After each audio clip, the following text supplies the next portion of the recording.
Irmãos, um texto que nós comentamos e aplicamos na primeira ministração, em referente a mim, né? Esse texto aí de Malaquias 4:6, o Velho Testamento fecha com esse texto e o Novo Testamento começa com esse texto. É interessante que João Batista é aquele que prepara o caminho para quem? Para Jesus. Então, existem elementos no ministério de João Batista. Pode abaixar só mais um pouco aí. Existem elementos do ministério de João Batista que são apontamentos para se receber a Cristo. 4. Sabe que eu conto essas garrafas, né?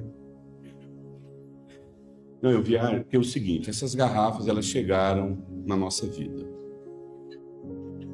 Só que nós não nos preparamos como igreja para recebê-las. Então elas ficam no chão. E geralmente no meu seminário eu conto as vezes que elas caem. Já chegou, em determinada igreja, 28 quedas, entendeu? Eu já contei aqui. Aqui foram 4, entendeu? 5.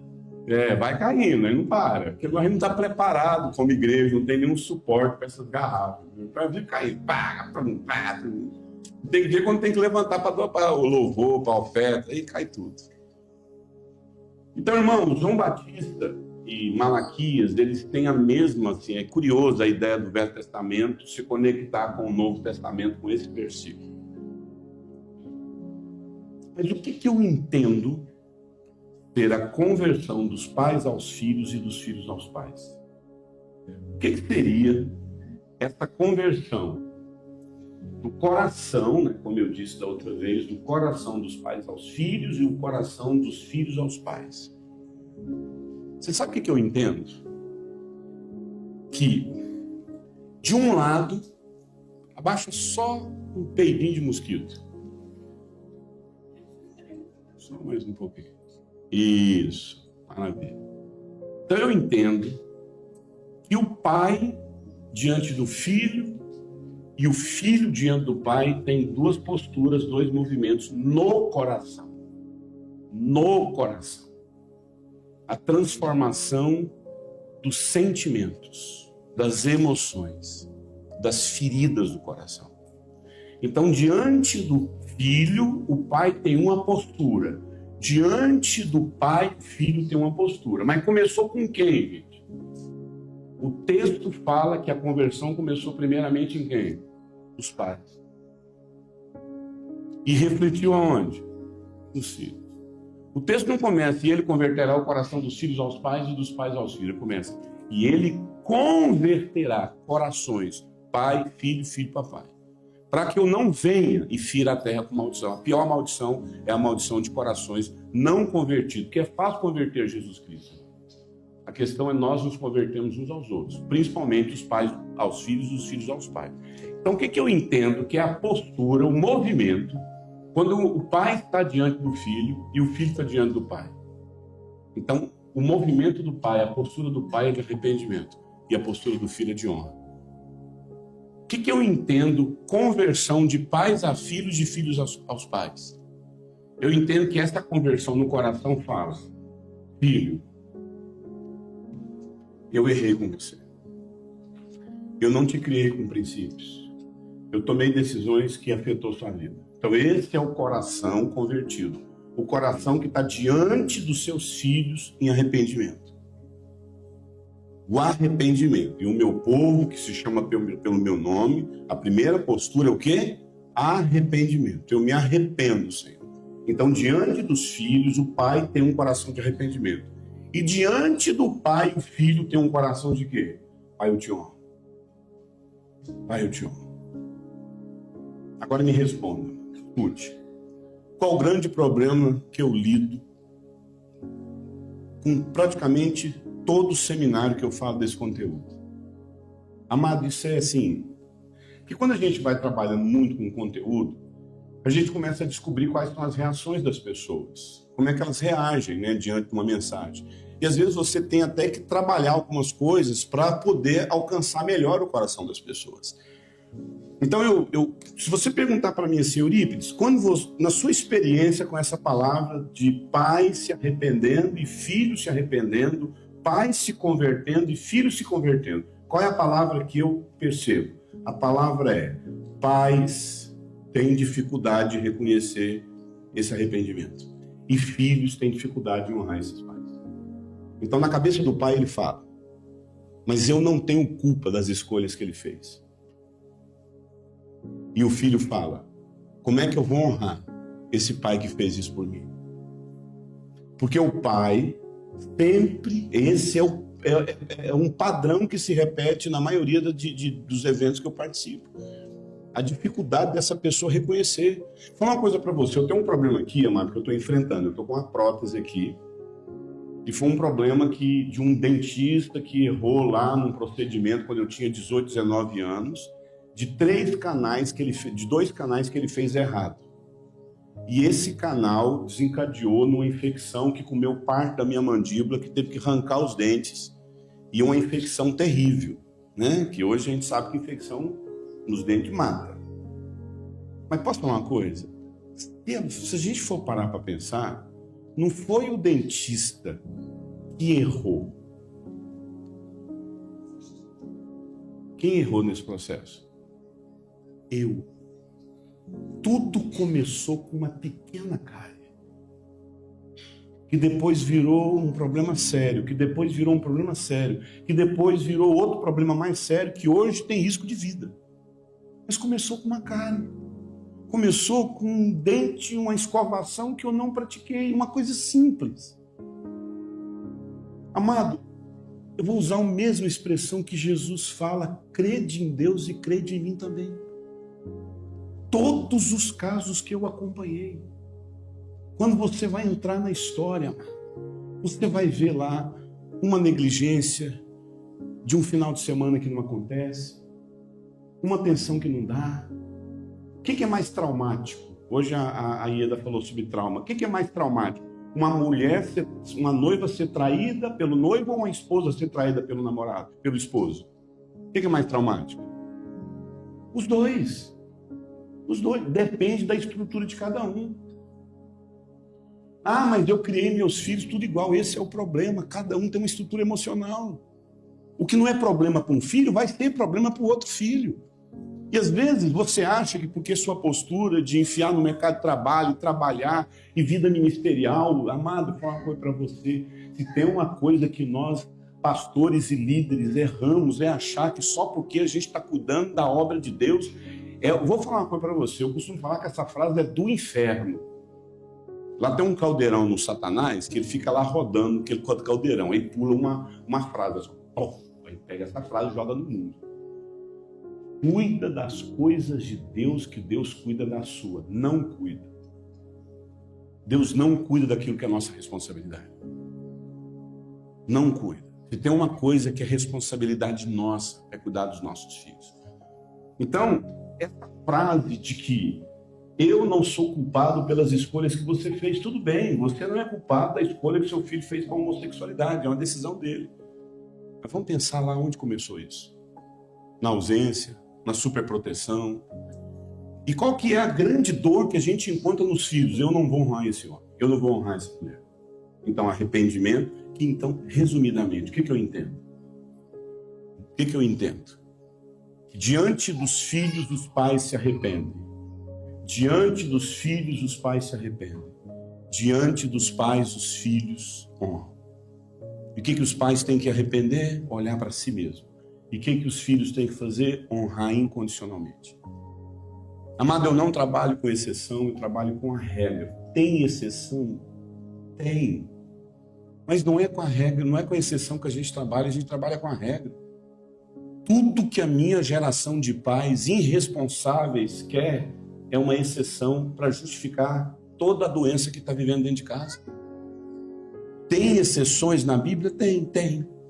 Mas quando a Bíblia me apresenta as maldições, as disfunções, as mortes, os abusos, os assassinatos, as guerras, sempre tem a ver com os pecados dos pais.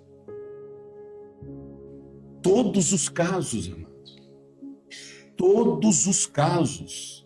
Adão pecou e resultou na primeira morte entre irmãos. Noé pecou e na verdade lá o desrespeito de Cã amaldiçoou o neto dele que era Canaã. Abraão, com suas escolhas entre Ismael e Isaac, geraram filhos que com os conflitos estão até hoje aí. Ló, com sua falta de liderança moral, levou seus filhos ao incesto. Isaac, com seu favoritismo por Esaú, criou rivalidade destrutiva com Jacó. Jacó, favorito de José, despertou ódio e inveja nos seus filhos. Eli foi negligente na disciplina de seus filhos, que desonraram como o sacerdócio do que Deus tinha colocado. Samuel liderou Israel com zelo, mas falhou em corrigir os desvios de caráter de seus filhos. Geazi, sua ganância por dinheiro, problema financeiro, trouxe maldição sobre a família dele. A lepra de Naamã passou para a família de Geazi. Davi, a sua passividade permitiu tragédias familiares, como o caso de Tamar e Absalão.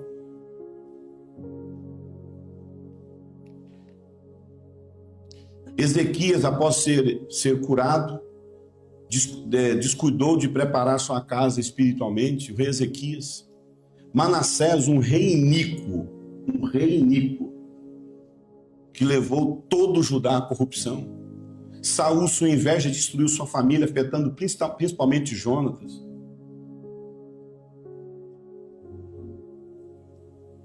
Jeroboão introduziu a idolatria que começou na sua casa. Jeú, sua violência marcou terrivelmente a sua família. Ele tinha muita violência na vida dele.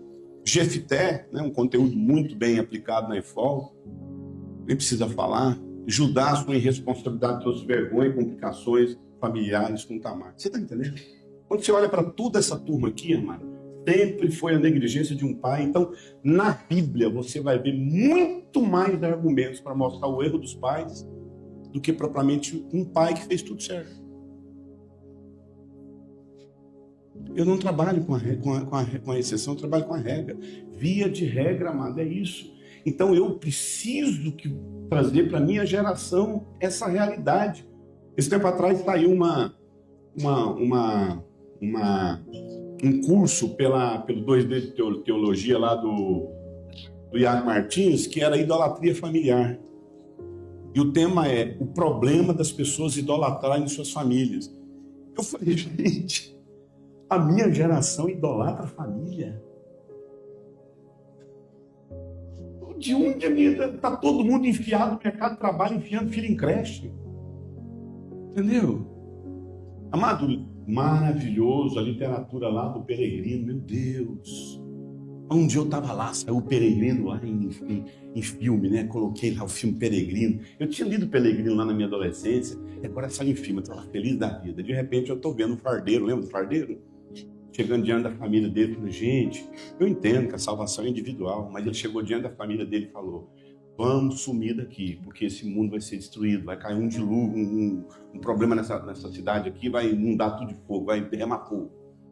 Aí a esposa dele falou assim, nós não vamos. A filha falou, não vamos. E eu falei, então fiquem aí, que eu vou salvar minha vida.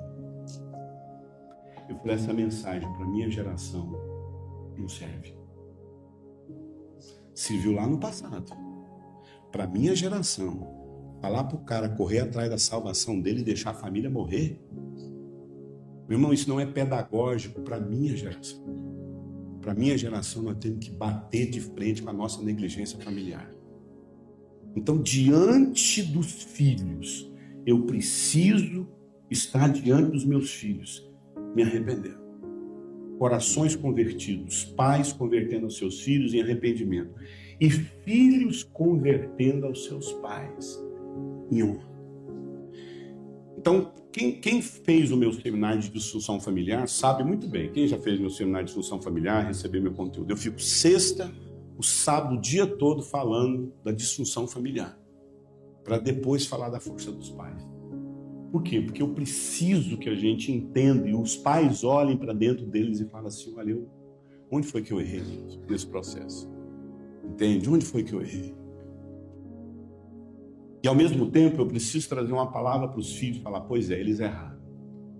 Mas isso não muda o fato que você tem que honrá-los. Então, diante dos filhos, os pais se arrependem. Diante dos pais, os filhos os honram. Ponto final. Para mim, isso é pais se convertendo e filhos se convertendo. Mas enquanto cada um está de um lado falando, eu não mereço, eu não fiz nada de errado, você não tem o direito de me honrar. E essa ferida da mãe é um dos pontos que, assim, eu tenho percebido, que eu comecei a ministrar, e a gente começa a ver um certo comportamento, uma certa reação das pessoas, e eu fui percebendo, amado, que a ferida que a gente carrega em relação à nossa mãe, e agora eu estou do outro lado, agora eu não estou mais falando com os pais, amém? Quem não é pai, quem não tem filho aqui, levante a mão. Então é perfeitamente confortável para vocês. Sim ou não? Perfeitamente confortável. Mas nós pais, meu Deus do céu. Eu tenho 2 filhas em casa, gente. Uma de 7 e outra de 9. O João Pedro está aqui, firme no Senhor, casou jovem, está com a esposa dele, deu certo. Mas eu ainda tenho uma de 7 e uma de 9. O pastor Luciano Subirá falou uma coisa fantástica. Ele falou assim, eu decidi que eu não iria escrever nenhum livro sobre família até ver meus filhos derem certo. Até ver que os meus filhos deram certo na vida. Então, assim, eu estava até falando com o Zé Maurício. Zé Maurício, Luciano Subirá, Pote, é inspiração. Luciano Subirá e Pote é inspiração. Porque parece que os caras nunca pecou na vida, entendeu? Uma mulher só, pô, você vê a história do Luciano Subirá, meu Deus, o cara tem uma experiência de pregar com 14 anos. O outro vai lá, sabe? Meu pastor Paulo Júnior me converte com 14 anos de idade. Esses caras é inspiração para a nossa vida. Você vai ouvir a história dos caras, os caras convertem lá com 12 anos e é evangelista e já vai para o seminário. Eles são inspiração para nós. Eu sou esperança. Se deu certo com ele, vai dar certo comigo. Eu sou esperança, amém?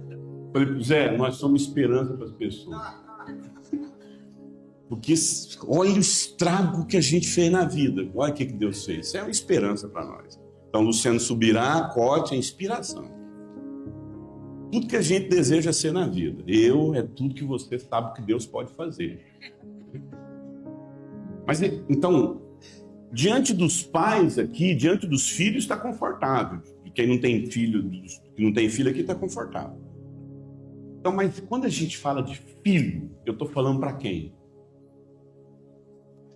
Não, quando eu falo de filho, estou falando para todo mundo aqui. Quando eu falo de alguém que tem que cuidar dos filhos de forma correta, eu estou falando só com os pais. E quem não tem filho fica numa condição saudável, confortável. Mas quando eu falo de honrar os seus pais, eu estou falando com quem? Todo mundo. Todo mundo aqui. E eu queria voltar nesse assunto da mãe. Né? Mãe, nosso primeiro amor. Mãe, nosso primeiro. Queridos, a relação com a nossa mãe é a relação mais importante, mais duradoura na nossa vida. Porque a relação com a nossa mãe começou antes da gente nascer. Você concorda comigo? O seu relacionamento com sua mãe começou antes mesmo de você nascer. Inclusive, existem vários estudos da epigenética que diz que nós não recebemos apenas uma carga genética. O que é carga genética? Tudo aquilo que eu recebo lá, né? De cor de cabelo, né? Aquela carga genética que eu recebi lá da minha mãe. Mas a epigenética fala de uma carga de memória celular. Uma vez eu estava num almoço e tinha uma mulher que ela era tinha doutorado na célula, em estudar sobre célula, ela sabe tudo sobre célula, professora sobre célula, E eu fiz uma pergunta para ela: existe memória na célula? Eu tinha lido sobre isso, estudado sobre isso. Ela falou: sim, existe. A memória está onde? Ela falou: na membrana. Lembra lá da membrana? 3 micro, membrana, citoplasma e núcleo. Aonde consiste a memória da célula? Ela falou: na membrana. Então hoje a epigenética sabe, amado, que nós recebemos inclusive a memória celular da mãe. A memória celular da mãe. Aquilo que acontece com a tartaruga Tamar, a tartaruga do projeto Tamar. A tartaruga vai lá, bota um ovo lá na praia, e aí se aquelas tartaruguinhas sobreviverem, elas vão dar a volta no continente lá, fazer toda a viagem dela. E quando elas forem botar os ovos, elas vão para onde? Mesmo lugar que a mãe dela botou os ovos. Só por que ela sabe disso? Memória celular. Aquele gatinho que você tem lá na sua casa, onde ele vai lá, cava um buraquinho lá, depois ele faz cocô e cheira, depois joga terra, cava, cheira, joga terra. Você sabe por que ele faz isso? Porque existe uma memória celular nele. Porque os ancestrais dele tinham que esconder as fezes para não ser pego pelos predadores. Como é que ele sabe disso? E nós, seres humanos, carregamos memória celular. Isso é tão forte, amado, que às vezes a gente não sabe por que existem certas dores e angústias em nós. A neurociência chegou à conclusão que a nossa personalidade... O que é personalidade? Como eu funciono. E você não nasce com a sua personalidade é formada. E a nossa personalidade já nasce com profundas influências gestacionais da nossa mãe. Inclusive o nosso sistema límbico, né, que reside toda a memória, né? O nosso sistema límbico, ou amígdala cerebral, ela é conectada com o sistema límbico e a amígdala cerebral da mãe. A amígdala cerebral é tudo que a gente tem de emoção: raiva, medo, angústia. A amígdala cerebral da criança é conectada com a amígdala cerebral da mãe. E a neurociência chegou à conclusão que tudo que a gente sente, as emoções que nós temos, as sensações que nós temos, nós herdamos inclusive da nossa mãe. Quem Deus te usou para trazer a vida? Quem Deus te usou para te trazer ao mundo? Sua mãe. Deixa eu te falar uma coisa. Foi sua mãe que deu o primeiro alimento para você. Foi sua mãe que te alimentou. Os primeiros nutrientes do seu organismo, do seu corpo, foi sua mãe que deu. A primeira pessoa que te serviu foi sua mãe. A pessoa mais generosa da sua vida foi sua mãe. Porque ela te deu sangue, ela te deu os nutrientes dela. Pelo menos 9 meses ela nutriu você dentro dela. Foi a única vez que o seu coração bateu dentro de alguém. Que o seu coração, você viveu dela, dentro dela. Sua primeira morada foi dentro dela. Tem um psicólogo e psicanalista, John Bowlby. Ele escreveu um livro chamado Laços Afetivos, né? E John Bowlby, que é o criador da teoria do apego, muito interessante, aconselho que você leia sobre a teoria do apego. Ele fala: toda criança possui uma necessidade instintiva de criar vínculos. Esse impulso é emocional, mas acima de tudo está ligado à sobrevivência. A criança se vincula à sua mãe como sobrevivência, como recurso de sobrevivência.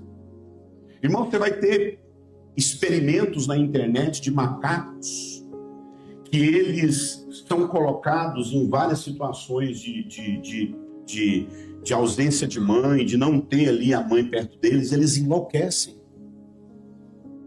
O comportamento de um macaco que sobrevive, que vive com a mãe, é completamente diferente do macaco que fica sem a mãe dele. Você sabia que os animais mais violentos do mundo animal, eles são violentos porque eles não vivem processo de amamentação? Você sabia que os animais que são mais violentos, quanto mais um animal não é amamentado pela mãe, mais violento ele se torna? E você sabia que muito problema de raiva, ataques de ira, problemas de raiva tem a ver com falta de amamentação? como criança desmamada, assim eu sou nos seus braços. A criança desmamada, ela descansa. Equilíbrio emocional, descanso. Essa questão da amamentação, da conexão com a mãe é algo tão interessante, amado. Tem um experimento na internet que fala de por que eu falo de macacos e ratos e isso? Porque nós temos existe algo no cérebro dos mamíferos que só acontece nos mamíferos, que é a questão do sistema límbico. Macacos, ratos, mamíferos têm sistema límbico. Macacos, ratos são traumatizados. Cachorro é traumatizado. Você bate num cachorro e ele passa por trauma. Cachorro tem medo. Você nunca vai ver uma aranha com medo. Um crustáceo com medo. Você nunca vai ver Os mamíferos sentem medo, porque há vínculo materno, a amamentação. Quanto mais a criança, o primeiro apego da nossa vida é com a mama da nossa mãe. É o nosso primeiro apego. Quanto mais amamentado você foi, mais emocionalmente equilibrado você é. O primeiro vínculo saudável da sua vida foi com a mama da sua mãe. A primeira vez que o seu olho, quando você está amamentando, o seu olho, quando você está amamentando seu filho, é aquele olhar que produz o vínculo. Amados, a mãe. Olha que quando eu li sobre isso, Daryl Miller fala sobre isso. Daryl Miller fala que a palavra gratidão, lá no original da palavra gratidão, significa útero. Útero. Pessoas gratas são pessoas que tiveram mãe na sua vida. Pessoas generosas. Pastor, eu não sei porque eu tenho problema sério de ser generoso. Quando você vai na história dessa pessoa, problema com a mãe. Sabe por quê? Quem foi a pessoa mais generosa na sua vida? Sua mãe. Inclusive, mulheres são generosas. Via de regra, as mulheres compartilham. Queridos, quando a gente fala a respeito da ferida da mãe, nós estamos falando aí, inclusive eu disse a respeito até dos experimentos dos ratos. Foi feito um experimento onde colocou 3 grupos de ratos. O primeiro grupo tinha um ninho grande, uma sala praticamente do tamanho desse aqui, e era um grande labirinto de acrílico transparente. E havia um ninho no meio desse labirinto, uns grupos de ratos, com a mamãe. Outro experimento desse tamanho aqui, do mesmo tamanho, um acrílico, um labirinto, no meio um ninho, e a mãe fora do acrílico. Ela não estava tendo contato com os filhotinhos lá no ninho. O terceiro grupo não tinha mãe. Primeiro grupo, os ratos bonitos, saudáveis, gordos, iam lá, entravam no labirinto, decoravam o labirinto, comiam o queijo, voltava, ainda davam uma mamada na mãe. Segundo grupo não tinha mãe. Extremamente irritados, nervosos, extremamente agressivos. Olha que curioso, só deles olharem nos olhos da mãe, eles acalmavam. Só de olhar no olho da mãe, eles ficavam calmos. Quem é mãe sabe disso. A criança fica buscando a mãe com o olho o tempo todo. O terceiro grupo não tinha mãe.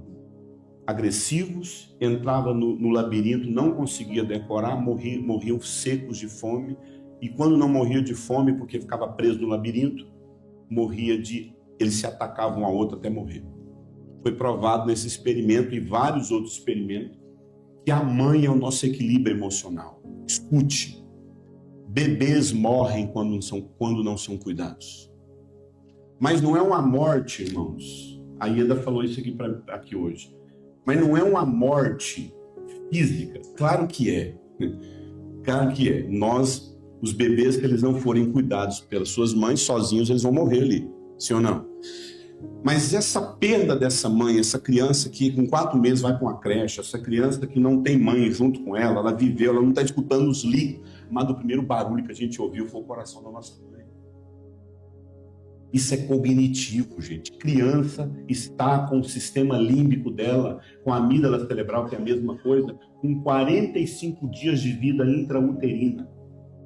Com 45 dias de vida intrauterina, a sua amígdala cerebral está pronta. O que é a sua amígdala cerebral? Medo, angústia, raiva, amor, arrepio. todas as emoções que você tem na vida é produzida pela sua amígdala cerebral. E a neurociência descobriu que a criança tem a amígdala cerebral conectada com a amígdala cerebral da mãe. Quando a mãe sente raiva, medo, rejeição, a criança sente também. Crianças nascem traumatizadas. Crianças nascem traumatizadas. Crianças nascem com profundo medo. Uma mãe chegou para mim e falou assim: pastor, meu filho tem tanto medo, tanto medo, tanto medo. E ela estava com 3 anos de idade. Eu perguntei para ela, quando ela falou isso, eu falei assim: pastor, não sei o que eu faço, ele morre de medo. Eu falei assim, lá em Nova Mutum, cidade do Anderson, lá, da esposa dele. Aí eu falei assim: me responde uma coisa. O que aconteceu? Eu sabia o que tinha acontecido. O que aconteceu há 3 anos atrás? Ela falou: não sei. Você estava grávida dele há 3 anos atrás. O que aconteceu? Foi a pandemia. O que você sentiu a pandemia inteira? Muito medo. Muito medo. Aí foi quando eu disse: seu filho nasceu já com trauma. Muito medo. O medo que a criança teve durante a gestação. Criança sente. Então, só que esse medo aqui, essa morte, né, que os bebês morrem quando eles não são cuidados, é a morte desse mesmo, das suas emoções. Eu estava falando com a Ieda, eu falei: Ieda, sabe aquela hora que você falou? Eu falo isso no meu livro Traumas. Meu livro Trauma é só sobre isso. O que eu entendo que é um trauma? Trauma eu chamo a experiência da lagartixa. O que a lagartixa faz para ela não morrer? Ela solta o seu rabo. Ela desconecta do seu rabo. Ela perde uma parte dela para sobreviver. Quando a criança passa por um trauma, para ela conseguir sobreviver, ela abre mão da vida dela. Abre mão dos dons, abre mão da vontade de sonhar. Aquilo que é parte dela, ela perde. Por isso que um dos processos de curar as pessoas do seu trauma é reconectar ela com quem? Com ela mesma, com aquilo que ela perdeu, com a criatividade, com a espontaneidade, com a espiritualidade que a gente perde por conta do trauma. Amado, nós seres humanos nascemos com uma incapacidade, uma enorme incapacidade cognitiva, amada. A nossa incapacidade, nossa condição cognitiva é assustadora quando a gente nasce. Você sabia que um cavalo nasce com uma capacidade cognitiva melhor que um ser humano? Um cachorro nasce com uma capacidade cognitiva melhor que um ser humano.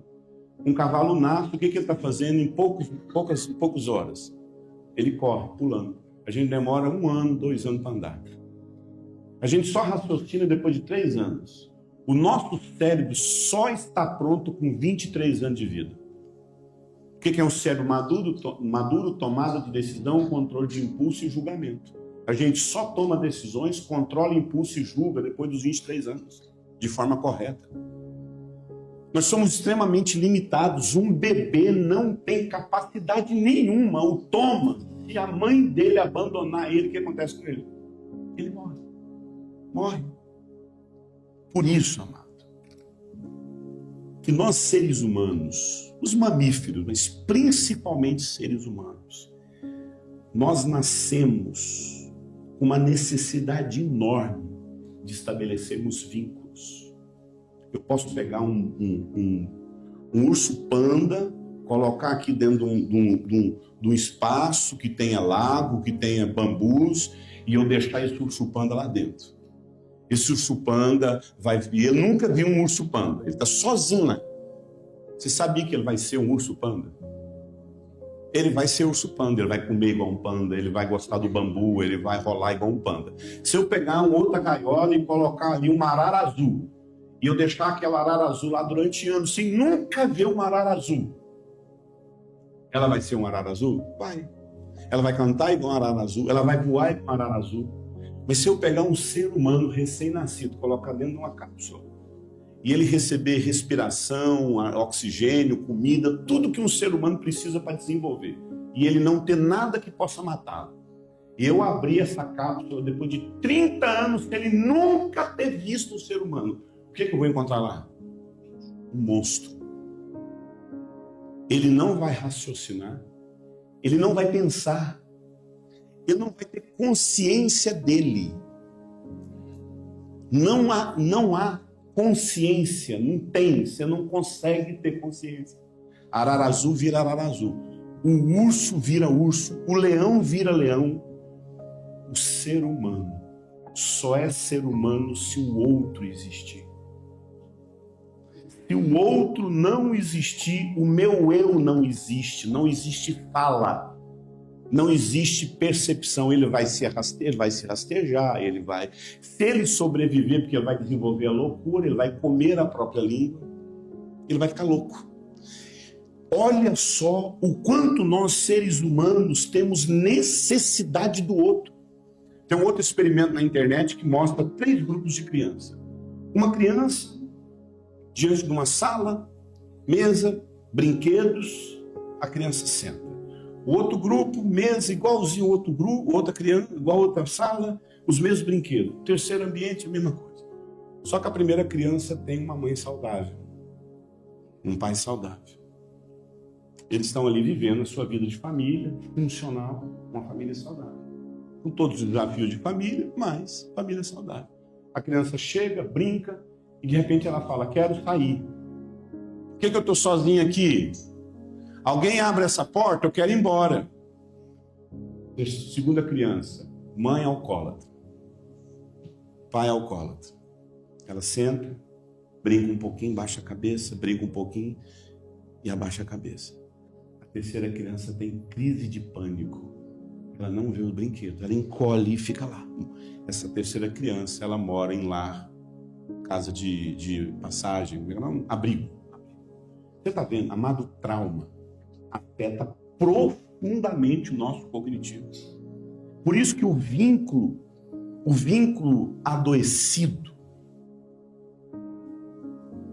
o que toda criança precisa ter na vida? Um vínculo saudável com a mãe dele. A base de toda a nossa saúde emocional é nossa mãe. O vínculo com o peito da mãe, o vínculo com o colo da mãe, o olhar da mãe, os sons da mãe. A criança escutou os sons internos da mãe durante 9 meses. A nossa maior necessidade ao nascermos é estabelecermos uma qualidade de vínculo saudável com a nossa mãe. Só que quando esse vínculo é adoecido com a mãe, isso afeta profundamente o cérebro do adulto. O cérebro de um adulto que não possuiu vínculo saudável com sua mãe na sua primeira infância é completamente diferente do cérebro adulto de uma criança que não teve um vínculo saudável. Empatia, compaixão, afeto, espontaneidade, criatividade, tudo isso entra em comprometimento. Nosso cérebro se desenvolve de forma saudável ou adoecida com a interação da nossa mãe. Por isso, eu gostaria de fazer uma pergunta para você. Filho, me arruma uma água, fazendo um favor. Eu queria fazer uma pergunta para você. Qual foi a qualidade do vínculo que você estabeleceu com sua mãe? Qual foi a qualidade do vínculo estabelecido com sua mãe? Sabe por que a gente tem que responder essa pergunta? Porque é justamente a partir da qualidade do vínculo que você teve com sua mãe que vai determinar o padrão de vínculos que você vai ter na sua vida. O padrão de vínculo afetivo que você teve com sua mãe ou não teve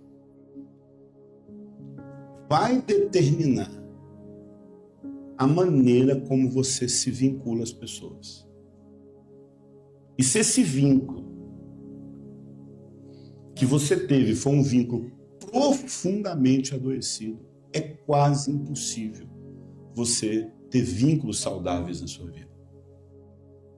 E é este padrão de vínculo que nós reproduzimos ao longo da nossa vida em todos os nossos relacionamentos. Isso significa que é a nossa mãe que define a qualidade dos vínculos da nossa vida.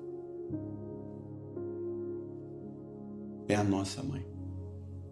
Mas, infelizmente, esse vínculo, que deveria ser um vínculo seguro, seria um vínculo de amor, um vínculo de entrega, um vínculo de nutrição, de cuidado, muitas das vezes foi um vínculo extremamente doentio, extremamente tóxico, extremamente traumático.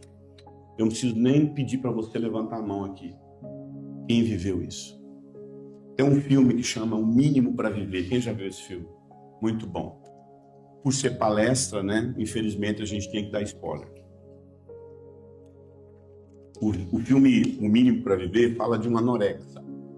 Quem não sabe que é anorexia, aquela pessoa que come. E come não, ela não come, né? Que olha para si, nunca come, ela sempre está seca. Ela tem uma distorção da própria imagem. E é um filme que vai contando lá, já começa ela fugindo de uma casa de uma clínica para outra, e quem cuida dela é a madrasta. E a madrasta liga para ela, fala, por que você não quer ficar? Ela não quero. Aí um dia ela chega para a madrasta dela, ela fugiu de uma clínica, ela falou assim, por que você não me deixa morrer? Me deixa morrer. Eu quero morrer. Eu não quero viver, eu não tenho alegria em viver. E aí ela fala para ela, falou assim, eu sei que você odeia sua mãe. Porque a mãe dela abandonou ela no dia que ela nasceu para viver com outra mulher. Ela acabou de ganhar uma bebê, amamentou ela a primeira vez, tira ela do peito, entrega para alguém lá, para o pai ver, e vai viver com outra mulher. E ela nunca teve contato com a mãe. O homem casa, tem outra esposa. Mas tem um momento lá assim, ela vai mostrando toda a crise dela, ela vai no restaurante com o namorado dela, aí os dois são anorexos, ela bota a comida na boca e só finge estar comendo e joga fora.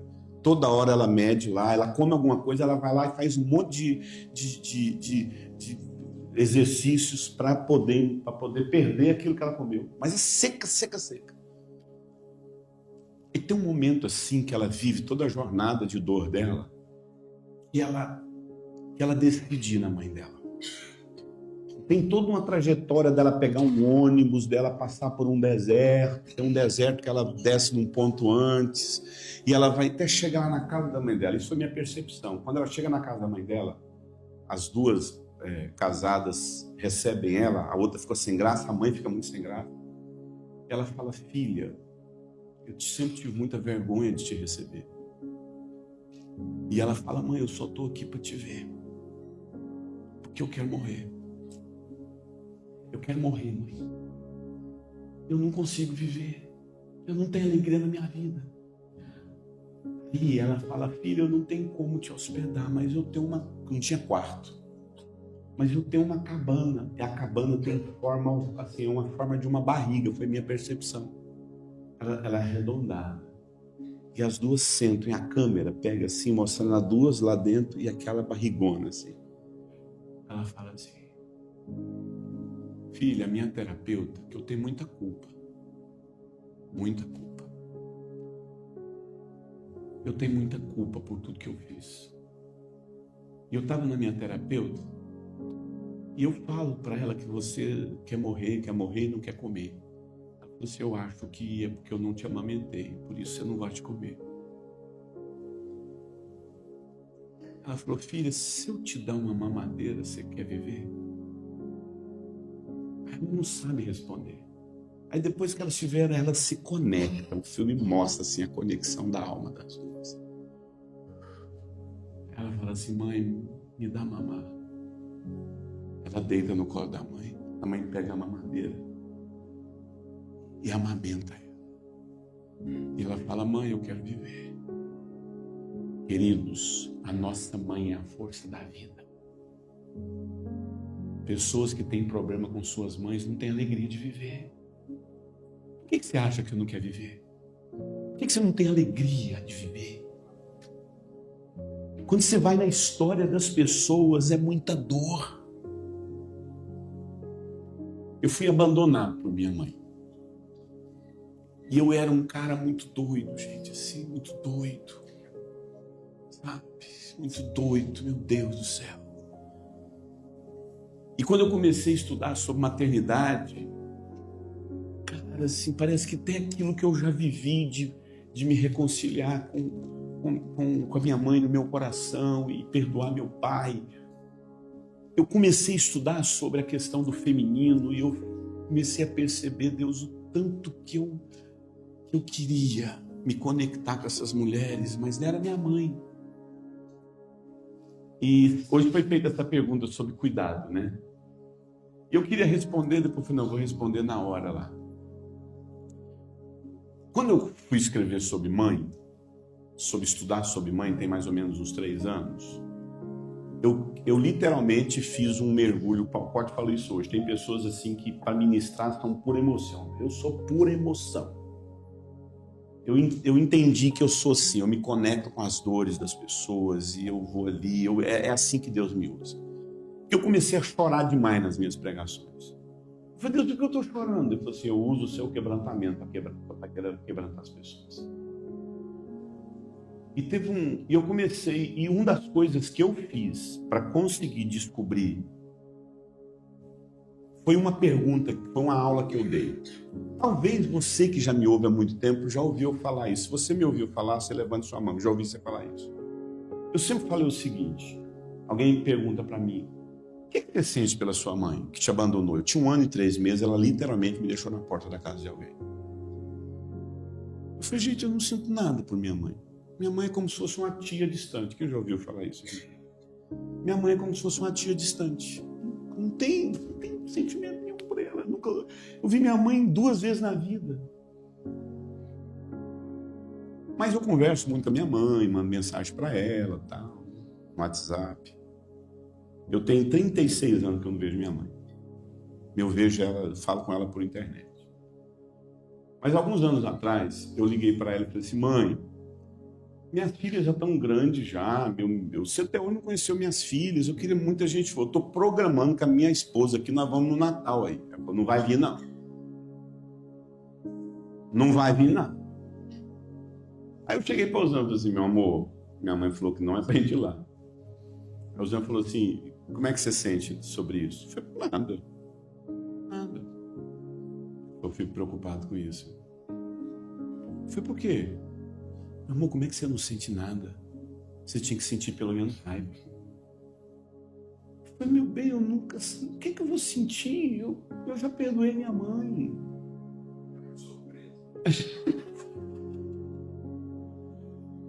Aí eu comecei a estudar sobre mãe. E quando eu comecei a estudar sobre o feminino, sobre mãe, na verdade eu comecei a estudar sobre trauma. E aí eu descobri que o grande problema, escute gente, talvez vai ser estranho você ouvir isso.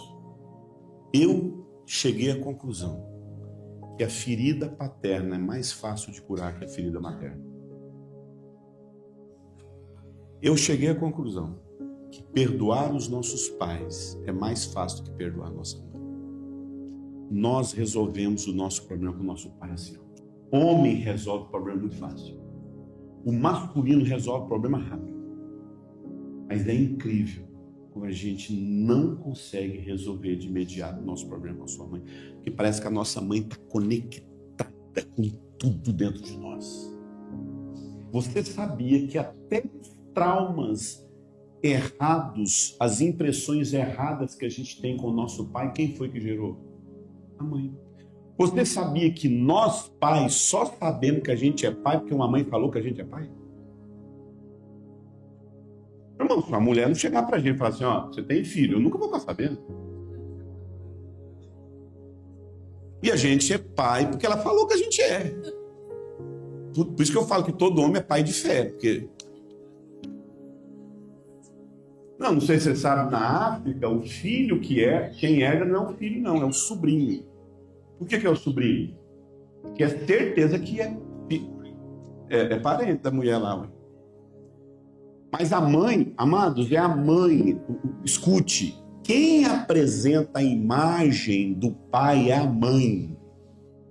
Se a mãe apresenta a imagem errada do pai, a criança vai ter uma noção errada do pai.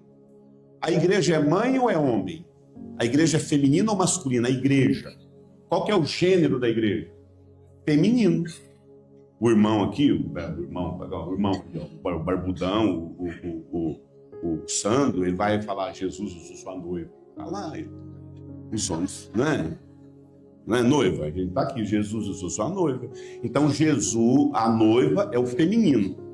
E quem apresenta a imagem de Deus Pai para o mundo? A igreja. O feminino igreja comunica a imagem de Deus Pai para o mundo. É a mãe que traduz a imagem do pai para o filho.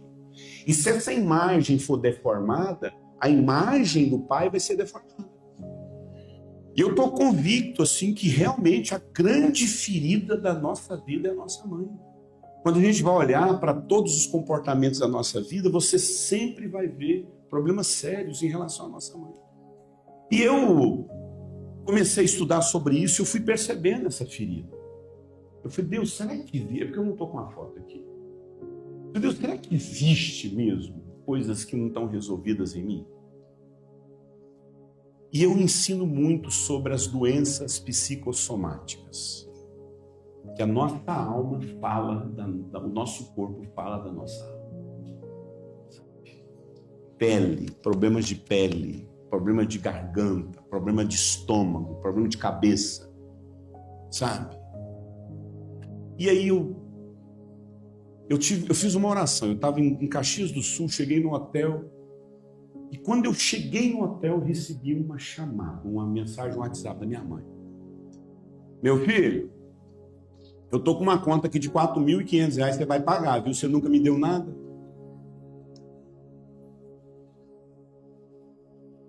Ele ri. Mas eu não ri, não. Eu senti raiva na hora. Eu falei, peraí. Ela não me... Gente, eu falo isso com tanto temor. Isso aqui é solo santo, gente. Gente, falar de pai e mãe é tocar em solo santo. Eu falei, Deus, ela não quer conhecer minhas filhas, mas quer meu dinheiro. Não quer. Aí naquele dia eu senti algo assim que eu nunca tinha sentido na vida. Aí eu falei assim para mim, o que eu estou pensando aqui? Aí eu sentei na cama, baixei minha cabeça e falei, Deus, se tem algo que não está resolvido dentro de mim em relação à minha mãe, eu quero que meu corpo fale. Porque eu entendo muito bem, estudei, fiz uma formação em doenças psicossomáticas. Eu tenho um módulo, aquele livro, o livro Trauma é só sobre isso. Aí eu peguei e falei assim, se tem, eu quero sintoma. Eu quero sintoma. Irmãos, crede em Deus e crede em mim também.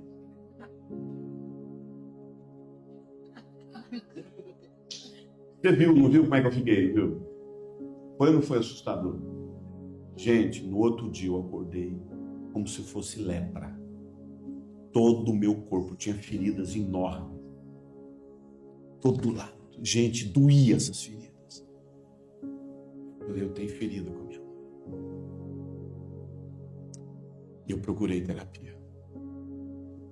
E já na verdade, depois disso, hoje é minha prática, falando de cuidado aqui, eu toda quinta-feira, às 6 horas da manhã, eu estou no processo terapêutico. Eu quero falar. Minha terapeuta fica lá, teve um dia que eu fiquei 4 horas falando.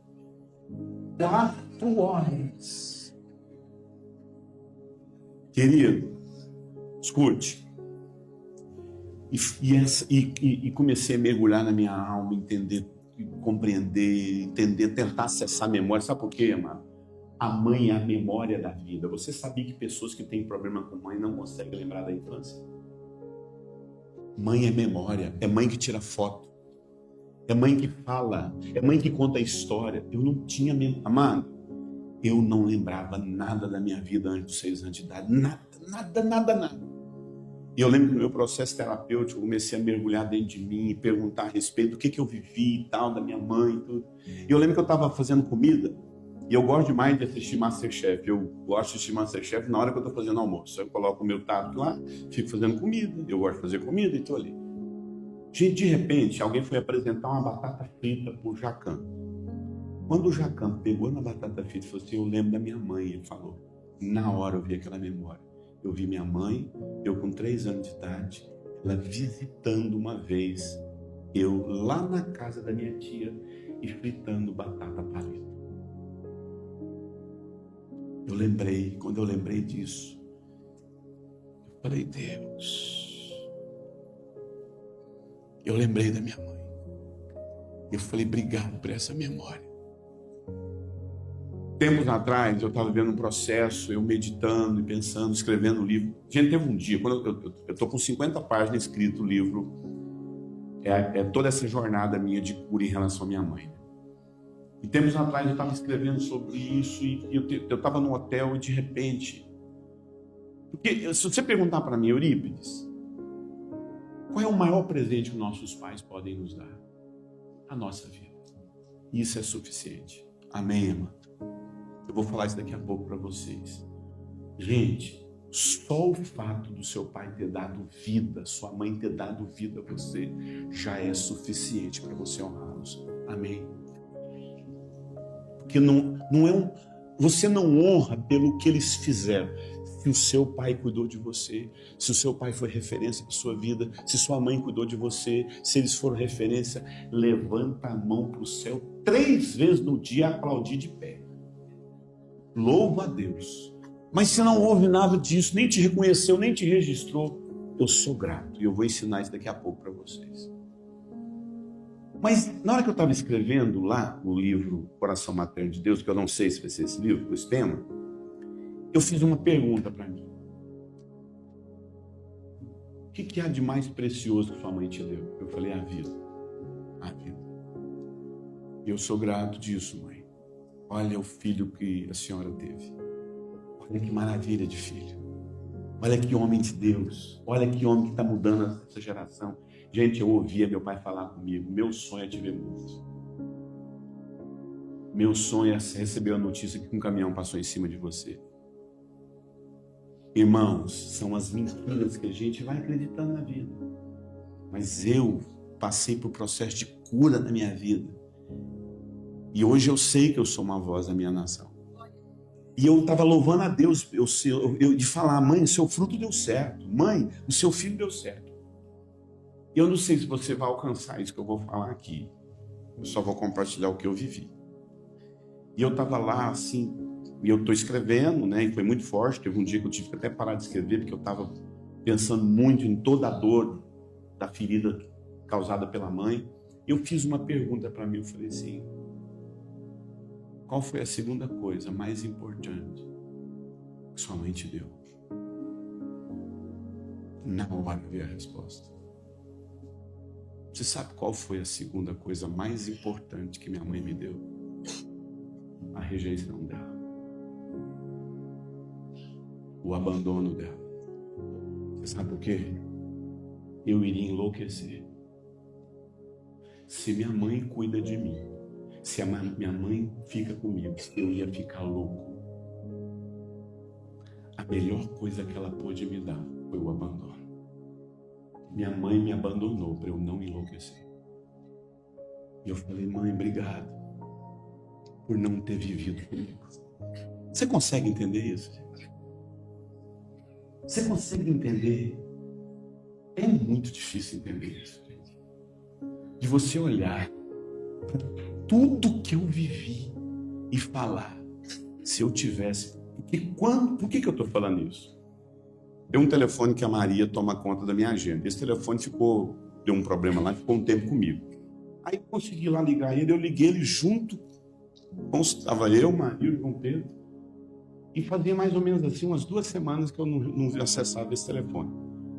E aí teve meu aniversário dia 14 de outubro agora, e aí eu peguei liguei o telefone, eu falei, tava falando dos meninos, gente, falar isso com muito cuidado, porque eu falo com muito respeito.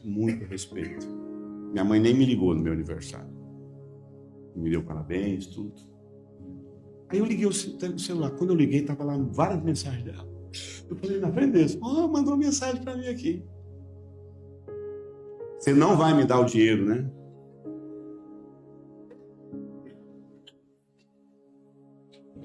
Gente, vocês riram. Mas o que aconteceu na hora, Maria? Peraí. O que aconteceu na hora? A gente ficou em silêncio. A gente ficou sem estar em choque. Porque, gente, você está vendo? A mãe tóxica Eu nunca vou ter isso. Eu nunca vou ter a mãe tóxica faz isso. Eu nunca vou ter esse amor de mãe. Eu nunca vou ter uma mãe que me liga para dar parabéns. Uma das primeiras coisas que a gente precisa fazer no processo de cura é contabilizar o que a gente nunca vai ter. Eu preciso assumir, gente. É a mãe que eu tenho. Eu aceito a minha mãe. Essa é a mãe que Deus me deu, que a vida me deu. Se você não quiser colocar Deus na equação, coloca a vida. Essa é a mãe que a vida te deu. Eu vou falar isso para vocês. Por que eu estou falando isso? Seja por questões de abandono, seja por questões de rejeição, seja por conflitos de personalidade ou até mesmo disfunções patológicas. Está lá, sua mãe tem alguma disfunção mental. Ela não nasceu. E a gente sabe, amado. Tem mulheres que não sabem ser mãe. As dores que nós carregamos em relação à nossa mãe traz um impacto por toda a nossa vida. Porque a qualidade de vida que eu tenho, a qualidade de vida está diretamente concentrado na maneira como eu trato a minha mãe dentro de mim, os sentimentos que eu tenho por ela. Falar essa frase aqui é muito difícil de ouvir. Assim como nós tratamos a nossa mãe, é assim que a vida nos tratará, porque a vida que você tem foi ela que te deu. E quando você critica, por isso que eu falo que quando eu conto essas coisas, eu conto com muito cuidado. Eu preciso que você entenda.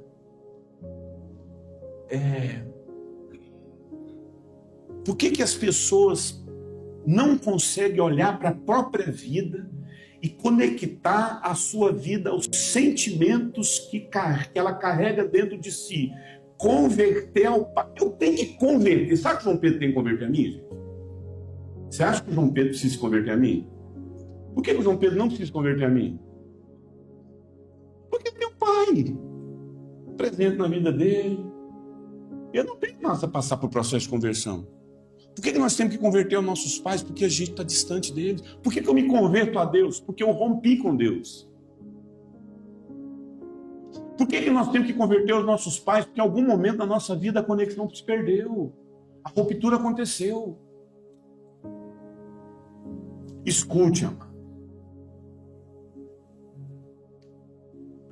Se nós não resolvermos a nossa dor com os nossos pais, nós jamais conseguiríamos entender quem Deus é, gente.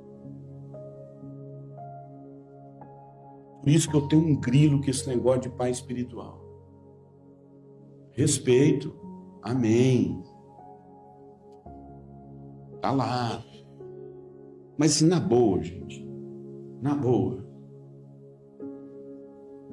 Eu não acho justo você eleger alguém como pai espiritual na sua vida, sendo que você não está resolvido em quem te gerou. Eu acho que você precisa se resolver primeiramente com quem te gerou, porque eu creio em paternidade espiritual. Mas a minha geração aqui, principalmente no Brasil, quando fala de paternidade espiritual, é muito mais uma fuga para não reconhecer as dores que carrega do seu pai e de sua mãe. Não chame uma apóstola de mãe espiritual se você não resolveu nem com quem te deu vida. Por isso eu gostaria de fazer 2 perguntas para você. De que maneira você se refere à sua mãe para outras pessoas? Quais são os sentimentos que você possui em relação à sua mãe? Mas eu digo, como é que a gente pode curar as feridas em relação à nossa mãe? Como é que a gente pode curar?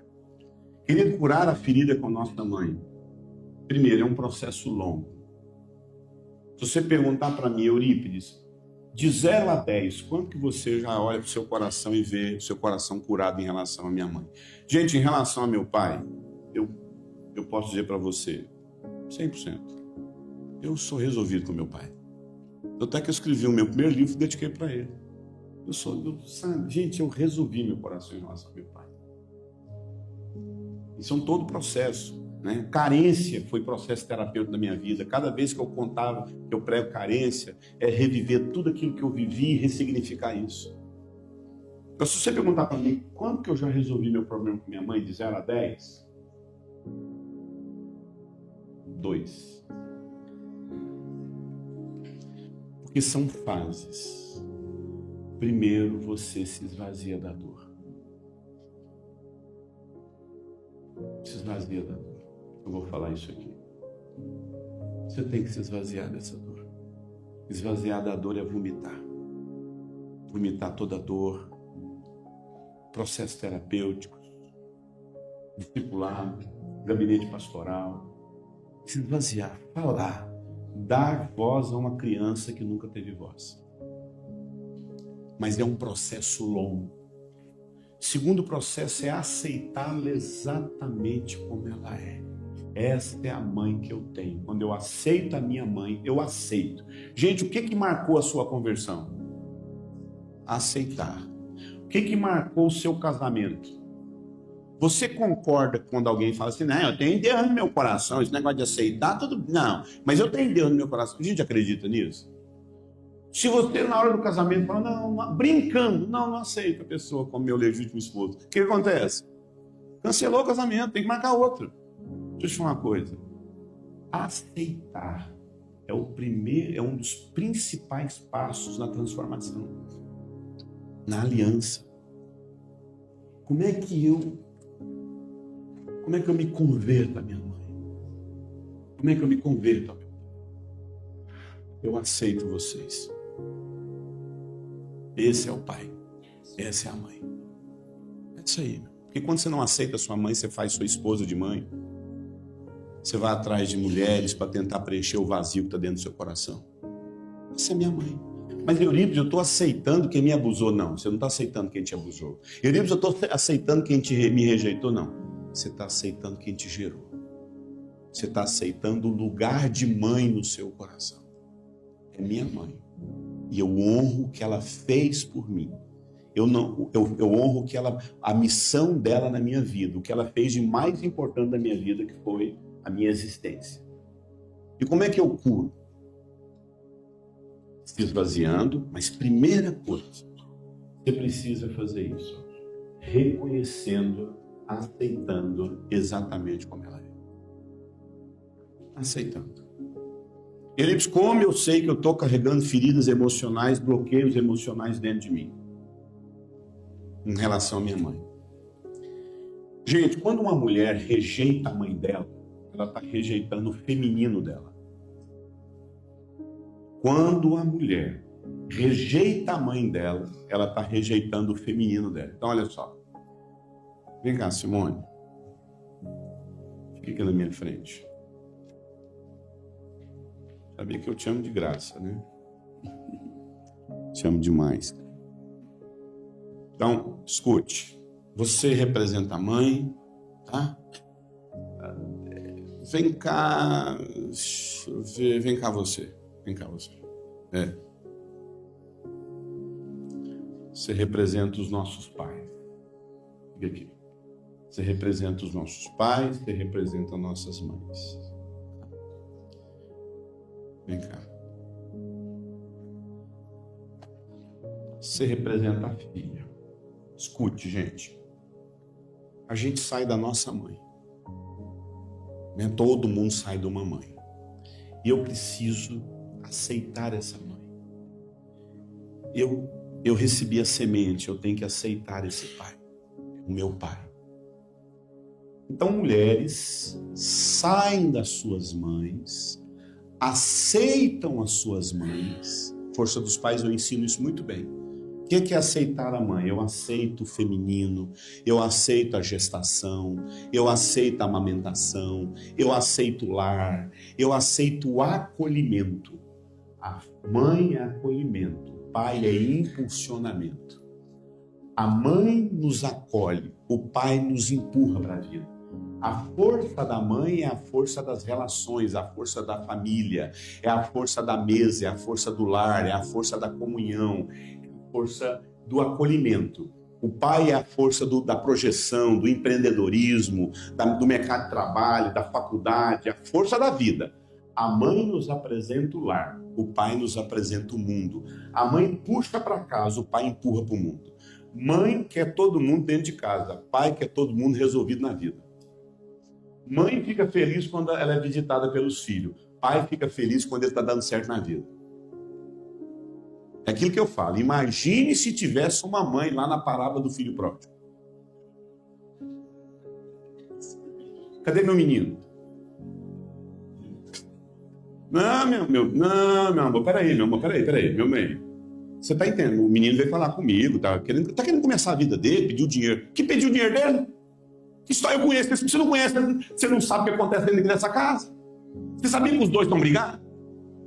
Sabia que esses dois filhos não dão certo? Você só fica aqui enfiado nesse mercado de trabalho, só trabalhando aqui fora.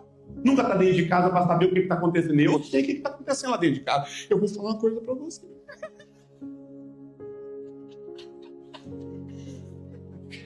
Se aconteceu alguma coisa com meu filho, eu nunca te perdoo. Aí passa um tempo, ela fica sabendo que está trabalhando no chiqueiro.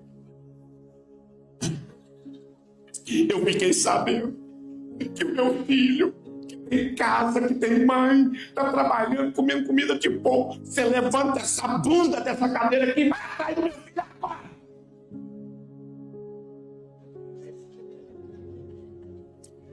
Ele vai atrás do filho, ele vai. Mas não dá tempo para ele se arrepender. Mãe protege tanto, mãe ama tanto, que dá a impressão que o pai não ama. Pai ama, mas pai ama solto. Pai saudável sabe que filho saudável é filho que não está orbitando em volta da mãe. Então, nós nascemos de uma mãe. A menina nasce da mãe. Ela sai da mãe, aceita essa mãe, é minha mãe. A mãe que a vida me deu, é a minha mãe. E quando ela aceita essa mãe, ela aceita a força do lar, a força das relações. E eu vou explicar a outra força principal que a gente recebe, amado. Uma das principais forças. Ela recebe a força da mãe. Você sabe qual que é? A força de se amar. Você sabe, gente, você está diante da pessoa mais irresponsável com a saúde dele que você puder imaginar. Eu cuido muito bem da minha vida espiritual, eu cuido muito bem da minha vida emocional, mas Deus está me cobrando. Aquele prato de salada que eu como é insuportável comer ele. Entende? Ômega 3, para que aquilo? Para que ômega 3? Para que magnésio quelato? Pelo amor de Deus. Aí tem que tomar aquilo, mas sabe por quê, meu irmão? Porque não deu manutenção. Não sabe cuidar de si mesmo. Mas você sabe quem... Gente, eu creio nisso aqui igual eu creio em Jesus Cristo.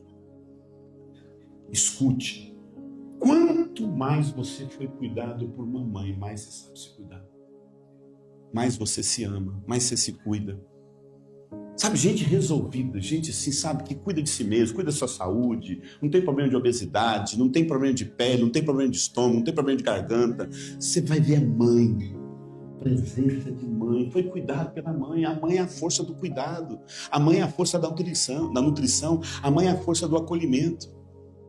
Aí essa menina sai da mãe dela, vai pro pai, toma a força do pai. O que é a força do pai? A força do empreendedorismo, a força de ir para a vida, a força de se resolver. E faz o quê? E vai embora para a vida. Agora presta atenção. Isso acontece principalmente quando o esposo e a esposa estão em crise, estão distantes um do outro. E aí, os dois distantes um do outro, via de regra, a gente acha que a filha toma as dores de quem? Não toma. Via de regra, filha toma a dor do pai. Porque ele puxa ela para ele. Tipo assim, filha, cuida de mim, sua mãe não cuida de mim. Quem que você acha que mais dá atenção para a filha? Mãe ou pai? Pai. E essa menina toma as dores do pai. Coitado do meu pai, tadinho do meu pai, minha mãe não cuida dele, mas eu vou amar meu pai. E ela se torna o pai, gente, é o pai maravilhoso, é o pai lindo, é o pai que, inclusive ele tem erros que ela não quer nem ver. É o pai maravilhoso, é o pai lindo, é o pai que eu amo esse pai. Aí isso acontece? Ela rejeita a mãe dela, ela rejeita o feminino da mãe, o feminino que ela precisa na vida. E ela toma a força do masculino. Isso aqui não é lesbianismo. Lesbianismo é ser machucada pelo pai e não tomar o pai e receber a força dele. Quando a mulher faz isso, sabe, quando ela faz esse movimento, sabe o que ela se torna? Ela se torna uma mulher viril. Porque ela tomou a força do pai dela. E quando ela toma a força dos pais, ela fica uma mulher viril. Ninguém manda em mim. Eu me sustento. Ninguém precisa me proteger. E ela passa a vida toda fazendo isso aqui, ó. Medindo força com o homem. Sabe por que ela está medindo força com o homem? Porque ela tomou a virilidade do pai. E pasmem. Escute, eu vou explicar isso daqui a pouco para vocês. Isso aqui foi uma das grandes descobertas que eu fiz, que eu descobri. Estar preso aos pais não é estar preso somente às dores deles, aos traumas que viveu. Muitas das vezes, acontece muito com mulher, também com homem, é quando aquele pai é perfeito. O pai perfeito. Geralmente é quando a menina só não tem vida sexual, mas a vida dela é o pai dela, ela que cuida do pai, ela que protege o pai, é o homem da vida dela. Então ela pega essa régua do pai perfeito e encaixa em todos os homens. Automaticamente o homem não presta para ela. O único homem que presta é quem? O pai perfeito. E ela sempre rejeita os homens porque não tem homem igual o pai dela. E você sabia que tem mulheres que para conseguir casar ela tem que romper com a referência de perfeição do pai dela?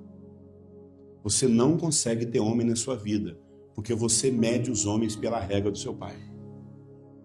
E não somente isso, muitas vezes essas mulheres que tomam a virilidade do pai, a maioria casam com homens fracos.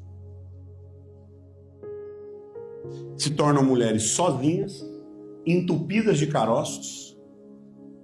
No final elas não suportam. Desculpe falar isso aqui. Acabam casando com homens que têm problema na sexualidade, que não são resolvidos na sua sexualidade, porque ela é forte demais. Ela não aguenta um homem forte. Ela quer um homem fraco.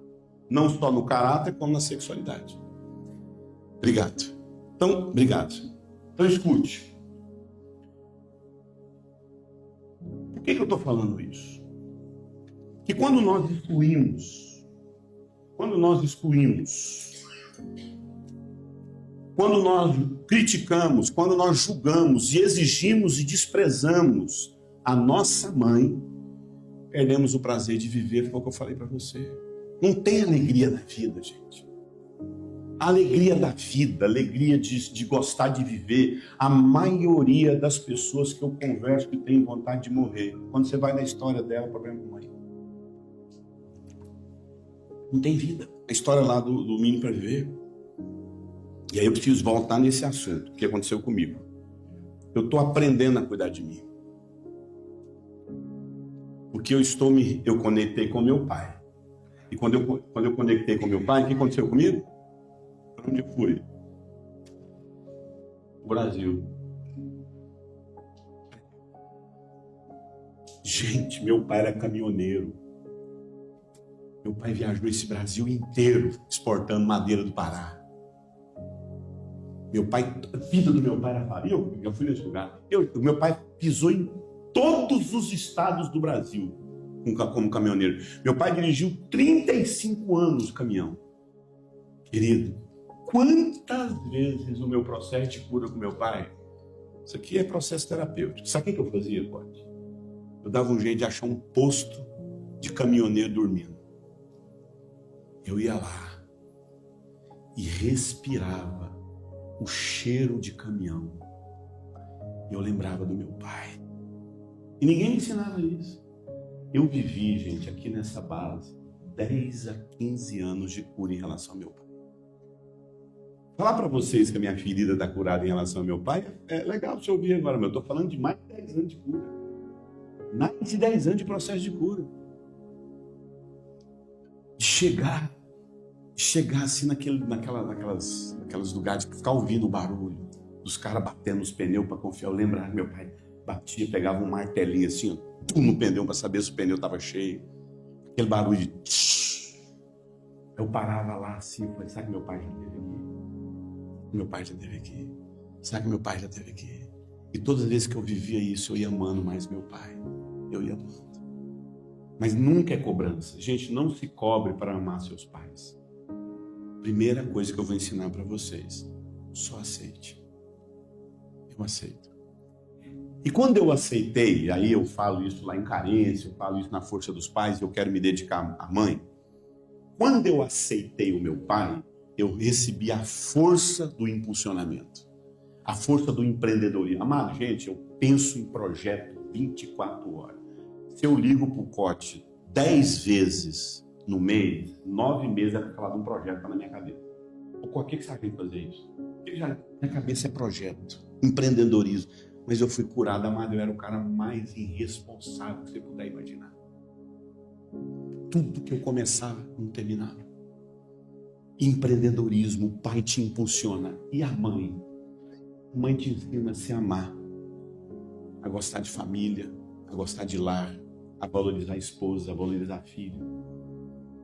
Então, e quando eu comecei a entrar num processo, porque assim, amado, a dor no corpo é algo que eu convivo a vida toda.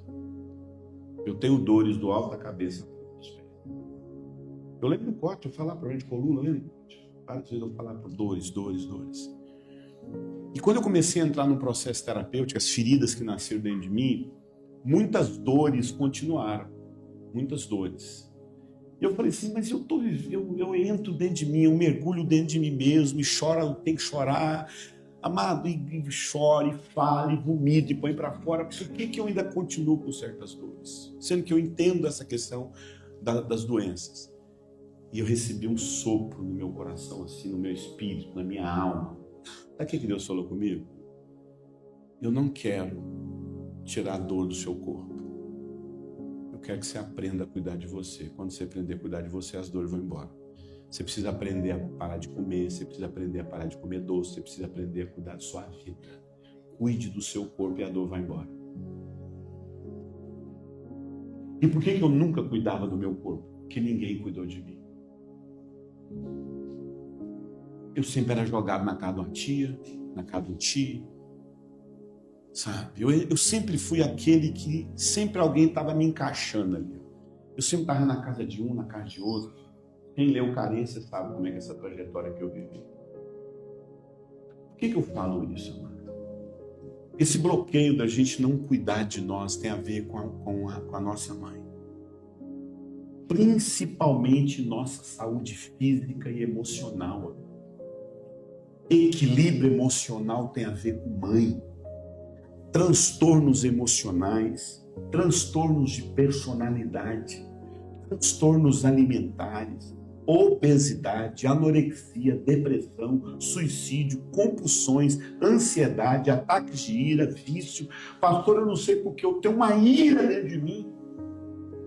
Uma ira. Quando você vai no histórico dessa pessoa, você vai ver que é muito problema com mãe. Por que essas questões estão a cada dia sendo mais epidêmicas nos dias de hoje? Por que é tão essa epidemia de transtornos emocionais e transtornos alimentares, depressão, suicídio? Amada, depressão é a doença mais incapacitante do planeta Terra. Foi dito pela OMS que em 2020 a depressão seria a doença mais incapacitante do mundo, perdendo só para as doenças cardíacas. A OMS falou isso no ano 2000, que no ano 2020 a depressão seria a doença mais incapacitante do mundo, perdendo só para as doenças cardíacas. Mas aquilo que a OMS falou que ia acontecer em 2020, em 2015 a depressão já era a doença mais incapacitante do planeta Terra, ganhando inclusive das doenças cardíacas. Querido, a base de 80% das nossas doenças físicas e emocionais está diretamente ligada à ausência de uma mãe na vida de um bebê. Vou falar uma coisa aqui, que eu falo isso com muito cuidado, Eu sei que cada um tem a sua história, cada um tem a sua história, e isso aqui que eu vou falar também, eu quero que você se julgue. Endometriose, câncer de mama, dificuldade de manter uma gravidez, quando você vai na raiz, problema com a mãe. Você sabe por quê, meu irmão? O que é que há de mais materno numa mulher? O que há de mais materno no corpo de uma mulher, melhor dizendo? Mama e útero. Meu irmão, a pessoa vai lá e faz um monte de exame. Ela vai descobrir que ela carrega dores no corpo dela em relação à mãe. O corpo está falando. Falava isso lá na cidade. Teve um pessoal na última foto, tinha gente lá de Rondonópolis.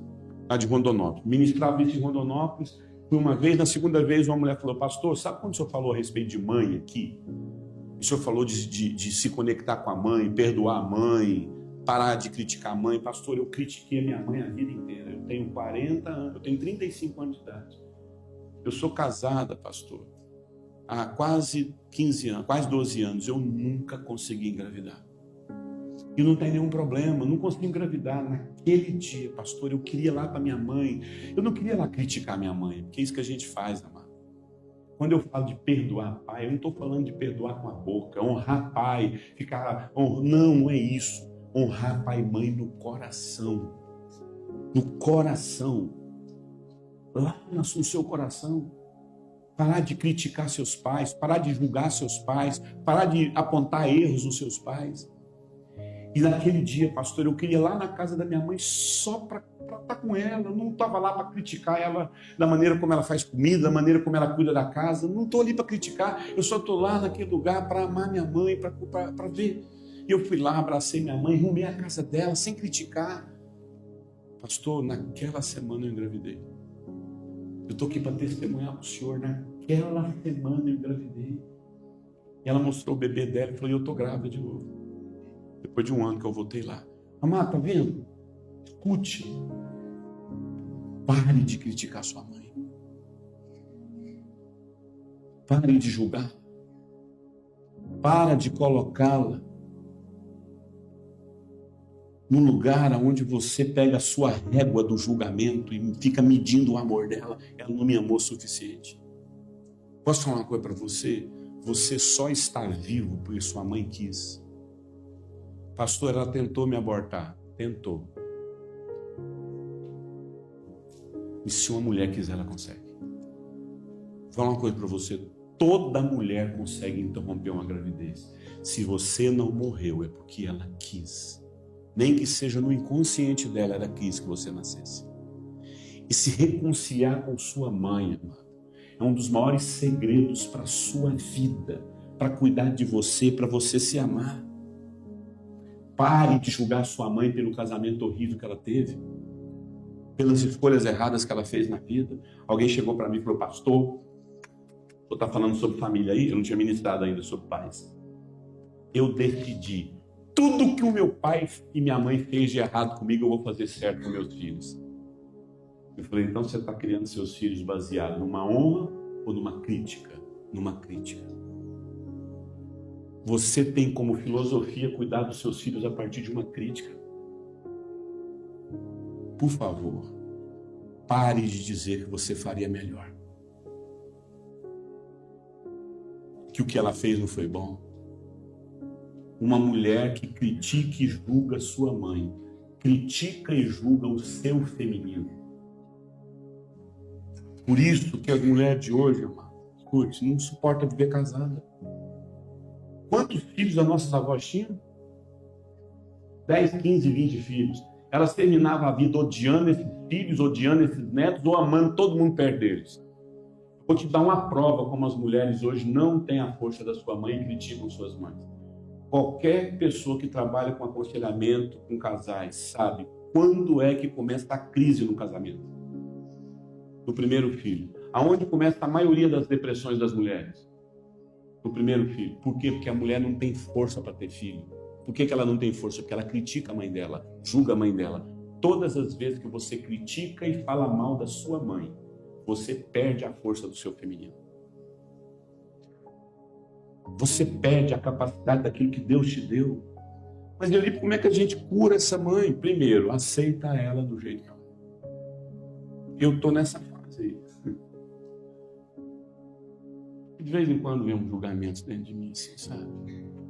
Eu aceitei ela.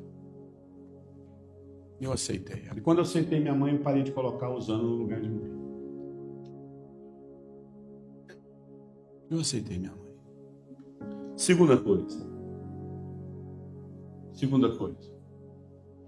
O inimigo está aqui.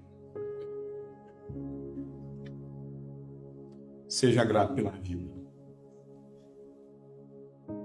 Sua mãe foi perfeita. Você podia falar isso. Minha mãe foi perfeita. Por que sua mãe foi perfeita? Ela deu a vida a você. Sua mãe foi perfeita. Ponto final. Mas quando você entende isso, sua mãe foi perfeita. Aprenda a aceitar a vida como a sua mãe te deu. Terceira coisa. Terceira coisa. Eu estou com um passador errado. Aí não passa mesmo, né? Escute. Tá, como é que você perdoa as feridas com sua mãe? Assumindo a nossa própria vida e a tornando frutífera. Alguém chegou para mim e falou assim: Eurípides, como é que eu honro a minha mãe? Gente, sabe como é que eu honro a minha mãe e meu pai? Cuidando da minha vida. Sendo um bom marido, sendo um bom filho, sendo um bom marido, sendo um bom esposo, cuidando da minha vida financeira, cuidando da minha saúde, cuidando da minha vida ministerial. Quando eu cuido da minha vida, eu estou honrando o fruto que os meus pais colocaram no mundo. A gente acha que honrar pai e mãe é ficar orbitando em volta deles, resolvendo a vida deles, pagando as contas deles. Você pode até fazer isso, gente, pode fazer isso. Mas faça isso por gratidão e não por culpa. Faça isso por gratidão. Como é que eu sei que as minhas dores estão desaparecendo em relação à minha mãe? Quando eu aprendo a cuidar de mim, quando eu aprendo a cuidar da minha saúde, quando eu tenho saúde física, quando eu estou com saúde emocional, quando eu estou fluindo na minha vida emocional e na minha saúde física. Eu não preciso levantar a mão. Quem aqui entre vocês, não levante a mão, se sente preso às dores da sua mãe? Gente, sabe por quê? Porque uma coisa bem recente que eu aprendi, que muitos dos nossos bloqueios em relação à nossa mãe, nós já estamos indo para o final, não tem a ver necessariamente com os traumas, mas com a dificuldade de se desprender da mãe. Sabia que tem muita gente aqui assim? Aquilo que eu chamo de identificação abusiva. É um excesso de identificação com a mãe. E esse excesso é tão enorme que esse filho, que essa filha, acaba se identificando com as dores da própria mãe. Não são as dores causadas pela mãe, são as dores que minha mãe carrega e eu me responsabilizo por essas dores. Não são as dores que a minha mãe e meu pai causaram em mim, mas as dores que pertencem a eles. Irmãos, quando um filho toma a dor da sua mãe, esses filhos estão fadados a viver as mesmas dores que essa mãe está vivendo. Padrões, destinos, comportamentos, começa a ser repetido pelos filhos. Então eu sou preso às dores da minha mãe. Como é que isso acontece? Vivo isso o tempo todo. Você deve ter, como conselheiro, já deve ter ouvido isso. A mãe é mal resolvida, tem um problema sério no casamento, é abandonada pelo marido. A moça fala: eu não tenho, minha mãe fez tanto por mim, minha mãe me amou tanto que eu não posso deixá-la sozinha. Sabe o que acontece? Você não é protagonista da sua história, você vive as dores da sua mãe. E é uma coisa que eu tenho falado nesse Brasil e as pessoas, isso é, amado, isso é redentor. Filho não é responsável pela vida emocional dos seus pais. Filho não tem que se responsabilizar pela vida errada que os seus pais tiveram. Seus pais erraram, isso é problema deles. É eles que têm que se resolver. Você tem 50% da sua mãe, 50% do seu pai. Então sabe o que significa? Filho não tem que ficar do lado de ninguém. Pastor, como é que eu cuido da minha mãe que é idosa? Isso é honroso. Cuidar da sua mãe idosa, cuidar do seu pai idoso que tem Alzheimer é honroso. Mas escute, cuide da sua vida primeiro. Cuide da sua própria história, porque lá no final você vai estar praticamente com um buraco existencial enorme dentro de você, porque você nunca viveu sua vida, você viveu as dores do seu pai e da sua mãe. Isso é maldição. Está preso às prisões e às dores dos seus pais. Isso é comer uva verde. Eu não tenho que me responsabilizar pelas dores da minha mãe. Isso é redentor, gente. Eu prego isso todo final de semana. Esse é o grande problema da minha geração. Quando é que um adulto amadurece na vida? Quando ele consegue desprender dos pais dele. Amado, isso acontece inclusive com os nossos filhos. Minha esposa viajou esse tempo atrás para ficar para minha cunhada ver o neném. Eu fiquei com as minhas filhas lá, né? A de 7 e a de 9. E aí teve um dia lá que eu estava lá com as meninas. Aí eu falei assim, ó, mamãe viajou, agora eu tô aqui, vamos pegar a cama aqui, e eu já coloquei aqui, vocês vão dormir com o papai. Disseram assim. Vamos dormir no nosso quarto. Deixa eu falar uma coisa, eu atendo casais que os filhos estão na pré-adolescência dormindo com seus pais. Você sabe por que eles estão dormindo com os pais? Acontece dentro de casa. Olha aqui. Quando os pais não são resolvidos na vida, os filhos se sentem presos a eles. Como assim preso? Não é consciente, isso é inconsciente. É inconsciente. Qual que é o primeiro processo de emancipação na nossa vida? Alimentação, cocô e dormir. Quando é que a criança está emancipando? Quando ela faz cocô sozinha, quando ela se limpa sozinha. Quando é que um filho está emancipando? Quando ele vai para o quarto dele, quando ele dorme sozinho, quando você ensina ele a enfrentar o escuro, quando você ensina ele a enfrentar que as formas que têm aparência de gente não é gente. Quando você fala para ele que o papai está no outro quarto, que aquele quarto lá é da mamãe e do papai, o seu quarto é esse aqui.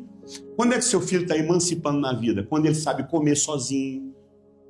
O que criança mais gosta de comer? O que criança mais gosta de comer? Batata frita e nugget. Sim ou não?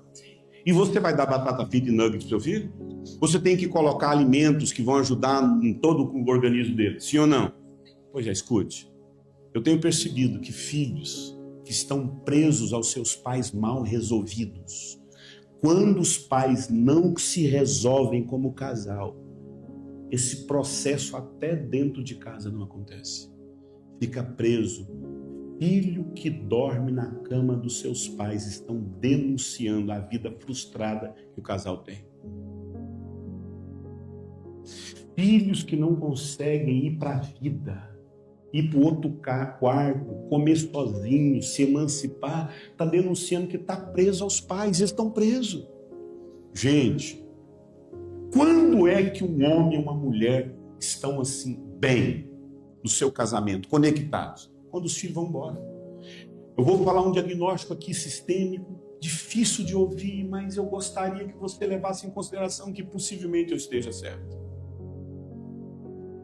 Filho com 30 anos dentro de casa denuncia o casamento dos seus pais. Sabe por quê? Quanto mais os pais são resolvidos um com o outro. O que é resolvido? É minha mulher. É minha mulher, eu amo minha mulher, eu quero ficar com minha mulher, eu quero viajar com minha mulher, eu quero dormir com minha mulher, eu quero fazer sexo com a minha mulher, eu quero ver com a minha mulher. Quanto mais esses casal tá mal resolvido, não estão conectados, mais os filhos têm o pior sentimento que nos prende aos pais, que é a pena. Se o seu filho tem pena do casamento frustrado que você vive com a sua mulher, eles nunca vão para a vida. Não prospera na vida. Não vão para a vida porque os pais estão mal resolvidos. Estão presos aos pais. Isso é adoecedor, irmãos. Adoecedor. E sabe o que acontece? Olha só essa imagem aqui. Ou nós estamos presos aos nossos pais por culpa, Ah, minha mãe fez tanto por mim, não é justo eu ir embora para a vida, não é justo eu mudar para outra cidade. Olha aqui. Porque eu já vi isso em aconselhamento. Pastor, eu não posso sair da casa da minha mãe. Eu sou casada, mas a minha mãe já fez tanto por mim. Gente, qual que foi o tanto perfeito que uma mãe e um pai fez pelo filho? A vida. Guarda essa informação. Tem como pagar isso? Então, nada que o filho pague o que o pai fez. Então, o filho não tem que pagar nada. Ele não consegue pagar. Como é que o filho paga? Para na vida dele dar certo. Indo para a vida. Porque quando eu estou aqui preso aos meus pais, seja por culpa, tadinha da minha mãe, ela fez tanto por mim, não é justo eu ir embora. Ou por pena. Eu não posso ser mais feliz que minha mãe. Gente, isso é assustador. A quantidade de gente que não tem coragem de casar para não ser mais feliz que a mãe dela. Mais feliz do que o pai, mais feliz do que a mãe. Já cansei de ver. Deixa eu te contar um processo sistêmico aqui. Rapaz, filho de um adultério, a mãe, filho de pastor, engravidou e foi expulsa de casa, porque era filho de pastor, o menino, e foi embora. Lá no futuro, ela volta para casa com esse menino adolescente. O pai aceita esse menino, mas sempre rejeita essa mãe, essa filha. Mas aceita esse neto. E até chama ele de filho, e ele passa a chamar o avô de pai. Pois bem, ele se torna um excelente psicólogo, né? Mas as suas dores, ele conhece esse pai lá nos seus 17 anos de idade. Agora o pai é rico, pastor evangélico e muito rico. Olha que interessante. Morando numa cidade próxima, isso acontece em Goiânia e Brasília, morando em Brasília. Aí ele pega e fala para o pai, né? O pai tendo relacionamento com ele, tendo essa conexão, e fala, filho, ele já adulto, já psicólogo, eu estou querendo montar uma clínica aqui, eu queria que você assumisse essa clínica. Eu nunca tinha coragem. Nunca tinha coragem. Filho, eu quero montar essa clínica, queria que você assumisse, vários psicólogos, nunca tinha coragem. Um dia ele entendeu que ele não ia lá para aquela cidade. Ele casado, mora com a esposa dele, já tem a vida dele, mas ele não ia lá para aquela cidade assumir aquela clínica, porque inconscientemente, lá na infância, ele fez de tudo para fazer essa mãe feliz, porque a mãe foi expulsa de casa e não tinha marido, e era filho de um adultério. Lá na infância ele foi repetindo esse padrão. Lembra quando eu falei a qualidade do relacionamento, do vínculo que a gente tem com a mãe, a gente reproduz na vida. Ele pega, e significa que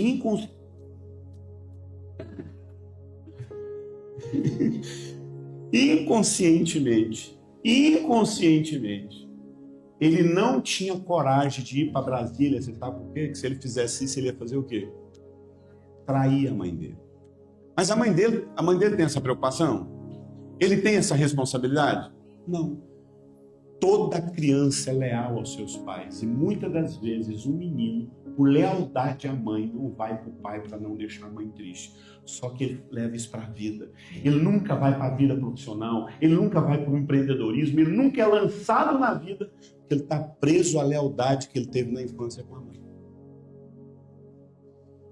Você está vendo quando a gente fica preso ou por culpa, ou pena, ou por punição? Você não cuidou de mim, pois agora você vai cuidar. Você não cuidou de mim na infância, agora vai cuidar na vida adulta. Esses caras que a mãe sai de casa para ir para o mercado de trabalho, fica na creche, fica na casa de alguém. Aí quando ele vai na vida adulta, fica lá morando com a mãe a vida toda para que a mãe pague por não ter cuidado dele na infância. Agora vai cuidar de mim numa casa de recuperação, vai cuidar de mim num presídio, vai cuidar de mim agora na sua casa, com 40 anos sendo cuidado pela mãe, punindo a mãe. Ou por dor, pena da mãe. Escute, quanto mais presos às dores dos nossos pais, mais fraco, mais perdido, mais confuso você se torna na vida. Você está preso à sua mãe. Vejo isso toda semana. Se minha mãe não foi feliz, Eu não posso ser feliz. Por lealdade nós tornamos presos a Ele. Sabe, irmãos, o maior presente, a maior honra que você pode oferecer para os seus pais é cuidar bem da sua vida, construir relacionamentos saudáveis e exercer sua profissão com excelência. Cuidar da sua vida. Cuidar da sua vida. Escute.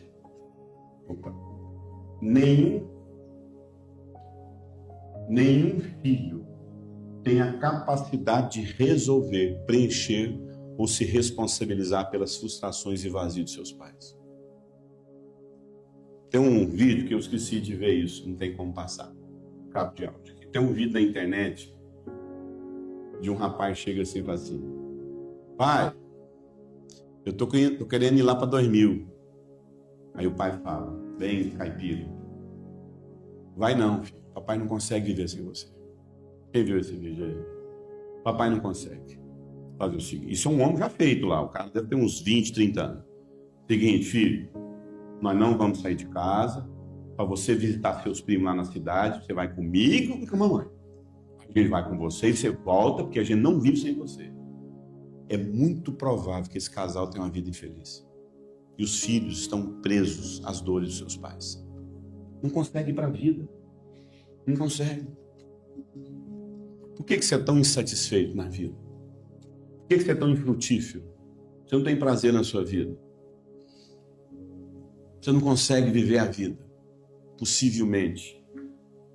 Você não consegue viver uma vida próspera, sexualmente, não tem patrimônio, não tem profissão, não tem casamento. Você sabe por quê? É por conta disso aqui, gente. Estão casados? Vem cá vocês dois. Gente, nós vamos finalizar aqui. A vida é um rio. Amém? Jesus se compara como um rio. A vida é fluida. A vida é fluida. A vida nunca é para trás. A vida sempre é para frente. Para frente. Aqui é o tempo de ser cuidado pelos nossos pais. É o tempo da infância. É onde minha mãe cuida de mim, é onde meu pai cuida de mim, é onde ele me dá vida, é onde ele me ama. Então aqui é o tempo da minha infância. Sou criança aqui. Então eu vou perguntar uma coisa para Cláudia.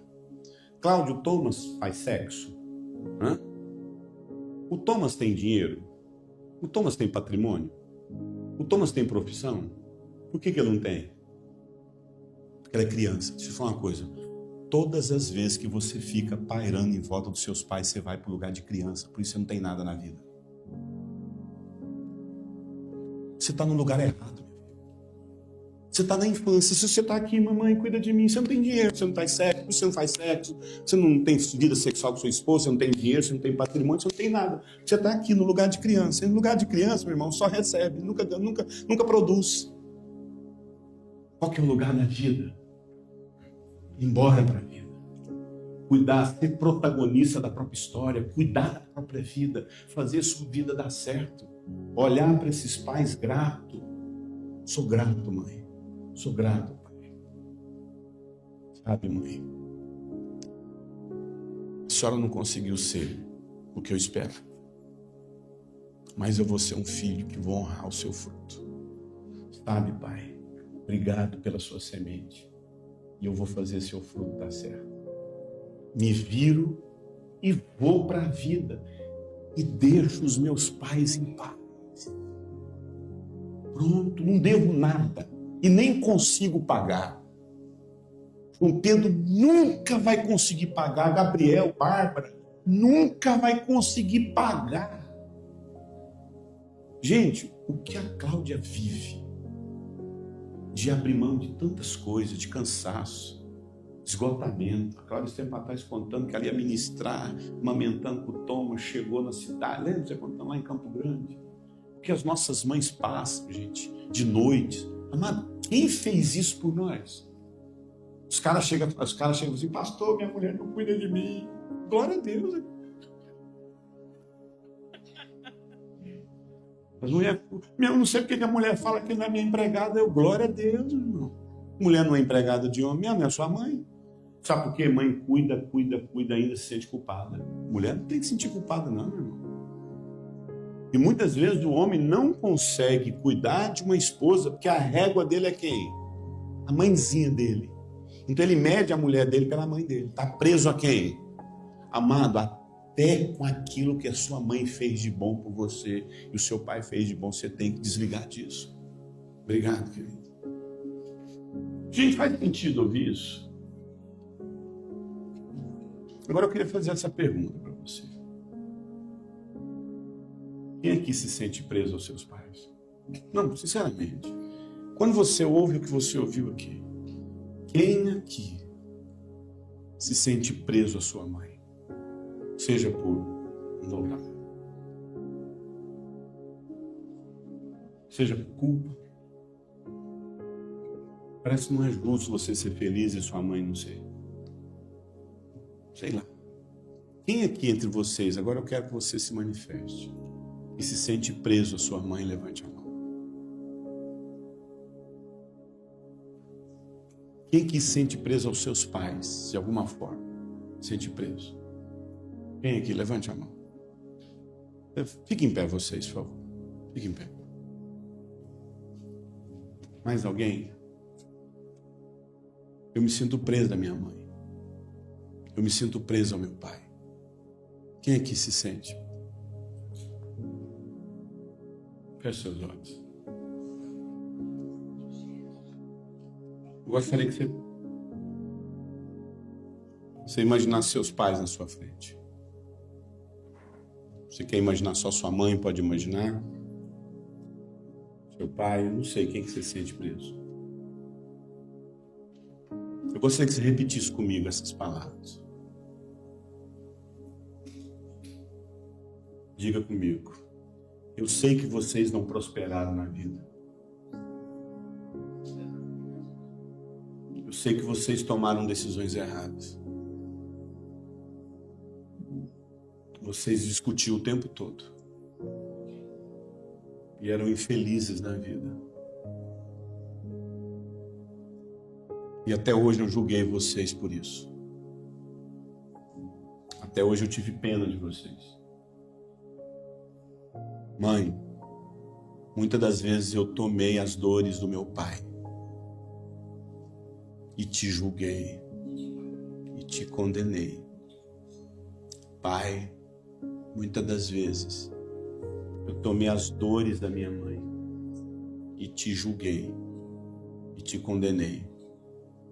Agora eu devolvo essas dores, esses problemas que eu carrego. E eu me sinto responsável por ti. Eu liberto vocês dos meus julgamentos.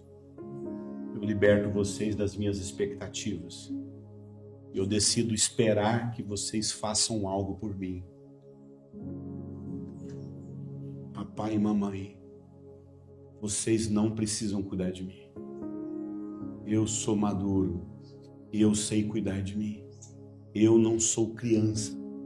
E eu assumo a minha própria vida. Eu decido parar de esperar. Vocês tiveram a sua história e eu tenho a minha história.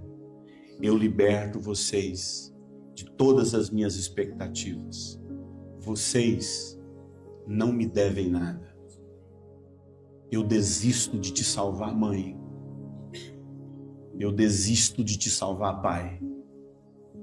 Eu desisto de te julgar, mãe. Eu desisto de te julgar, pai.